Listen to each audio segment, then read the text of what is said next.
Assalamu alaikum agayın. Janada gep kıldık. Mına ayt günü arbaktarga Kur'an okutup, mına mürzelerge jayına gelip жүрөбүz. Mına kadimki Baytik Batırdın gümbösü. Jayı, jatkan jayı. Mına Baytik aylanın gireverişindeki.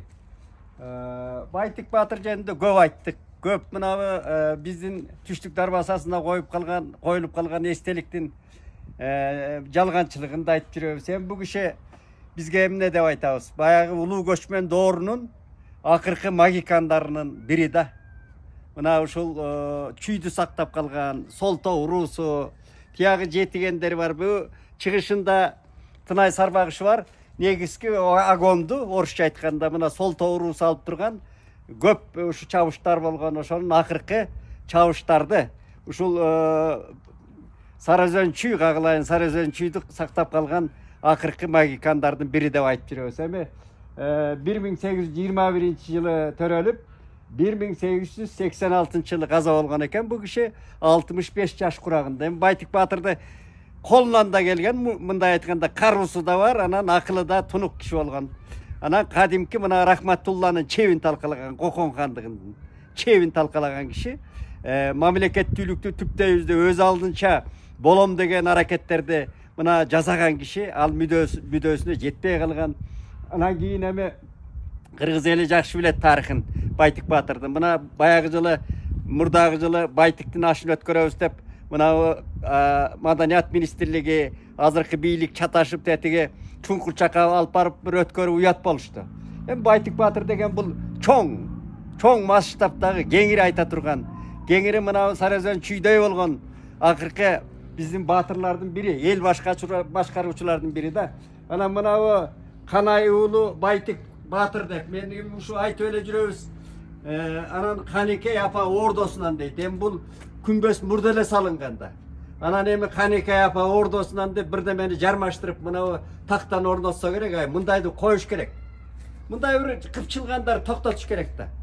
Кыргыз эли бир баягы мындай бир агымдар көп да, бизде алып барып эле бир белгилүү кишилердин мүрсөсү болсо, анан аны мазар кылып, Куран окуш керек, бир жерде айланасын сактай турган айыл өкмөтү бар.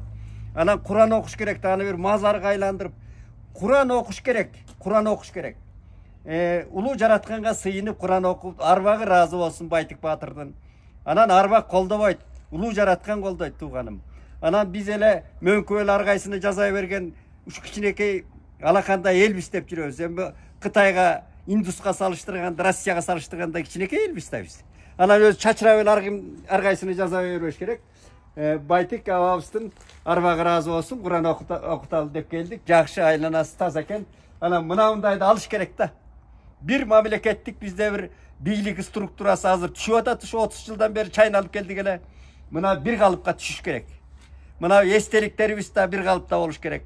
Улуттук нарктын чегинде, ана бүгүнкү мамлекеттик идеологиянын агымында, ошонун багытында болуш керек да. Анан ар ким эле өз билген жаза эле чаптай берсе, мындай эстеликтерге болбойт тууганым. Ушуну айтып коелу дедик. Агайын, азыр мына Байтик Батырдын күмбөсүнөн кийин Бошкой Батыр Өзбек бий деген бул кишине Өзбек бай деп жазылыптыр. Эмдеси болсо дагы бул киши ушу Байтик Батырдын аталаш бир тууганы Бошкойдун баласы болгон. Мен 11 гана Өзбек бий, эми бул баягы орус бийлиги келгенде бизге жанагы азыркы тил менен айтканда Кыргызстан аркалык кыргыздардан чыккан биринчи бизнесмен болгон да, акча табар. Чоң бай киши болгон. Бул кишинин да тарыхы абдан кызык тарыхтар бар. Баш кадимки Шабдан менен ага ини дос болгон, аке үкө дос болгон, экөөнүн ынтымагы жакшы болгон. Анан кийин эми мына эстеликтин өзү тарыхы кызык. Мына аксакалдар айтып берген, мына бул жердеки Байтиктин аксакалдар айтып берди эле мага.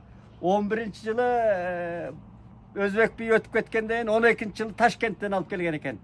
Мына темирлерди, эстеликтерди ошо жака жазат. Ошо кезде Ташкентте ушул баягы Россияга карап калган кез болгондо 1912-жылы төөлөргө жүктөтүп, арабага дедиби төөлөргө жүктөтүп алып келген. Анда темир жол бизге жете элек болчу. Анан ушул кайран Өзбек бийдин күмбөсү. Bu kişi dagы ошо тарыхый биздин инсан. Ар жагындагы мынау эстеликтердин көбү эле Жаңгырач бидин тукумдары экен. Мына Жаңгырашев дегендер жаш өткөн, кар өткөн дегендей. Кайран Жаңгырач бидин тукумдары ушу Куран окудук. Айт күнү келип, арбактар ыраазы болсун биздин кайран абаларыбыздын. Ассаламу алейкум агайын. Мынау бүгүн айт күнү келип, баягы биздин мемориалда мынау Атабейитте сүйлөшүп атабыз. Арбактарга Куран окудук айт күнү. Мына Болот дос келгени, фамилиясы Абдрахманов келген, абдан таза, тетиги музейдин иштеринде жакшы оңдоптур, жакшы тартипке келтирип. Ал ушул жердин автору десек болот. Ушул жерди биринчи казкан агесте КГБдечү. Ошол УКМКда иштеп, анан азыр тартипке келтирип жакшы. Мына 7 апрель боюнча айталычы. Мына 7 апрель деп бир кезде дүн болду эле. Революция дедик, муну төңкөрүш дедик. Бирок быйыл эч ким эстеген да жок менимче. Кайран балдардын каны төгүлдү эле. Мамлекет эстеген жок, эл журт деле бир айылдарда баягы өзүнүн балдарын, туугандарын жоготкон кишилер эле эстебесе, көрдүңүзбү, ошол бийлик тарабынан ушундай төңкөрүштөр акталбаса, эч ким эстебей да калат экен. Бир кезде алып келип ушул Атабейитке койду эле. Аны баарыбыз эле туура көргөнбүз. Мына жылдар өтпөй, андай чоң, мындай узак мезгил өтпөй эле унутулуп калгандай болду да.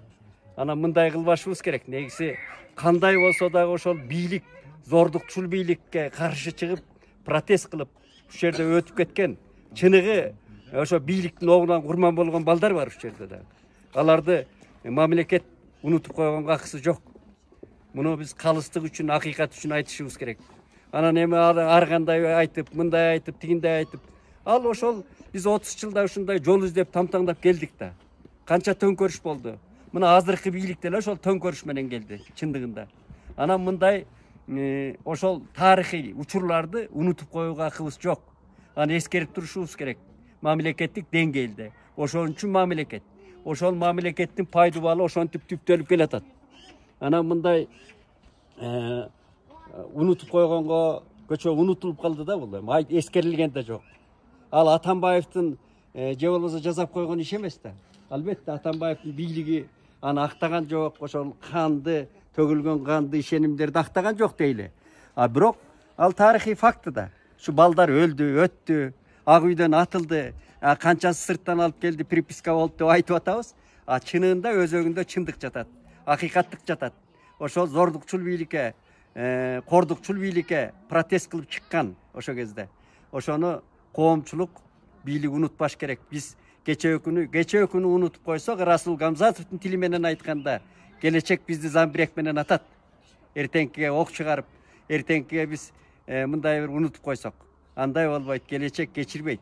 Ошон үчүн баардыгыбыз муну идеология болгондо да кече мамлекеттик катчы идеологияны жүргүзүп аткан кайсы бир адамдар келип, буларды унутпай мамлекеттин деңгээлде эскерип жүрүш керек туугандар. Ошон үчүн мен айт күнү атайын келип, мына Куран окудум. Улуу Айтматовго Куран окудук. Репрессиянын убагында каза болгондорго Куран окудук. Анан мына айт дегенди ушинтип эскеришибиз керек. Айчылап эле торсоюп, айет жеп жүргөндө ал эскерүү албетте ата-энелерибизге, тууган туушкандарыбызга, бабаларыбызга Куран окуйлу. Бирок айттын да ушундай мазмун, мындай маңызда өткөрүп жүрсөк да жакшы болор дейм да. Ошон үчүн мен 7 апрелде шейит болгондорго атайын келдим.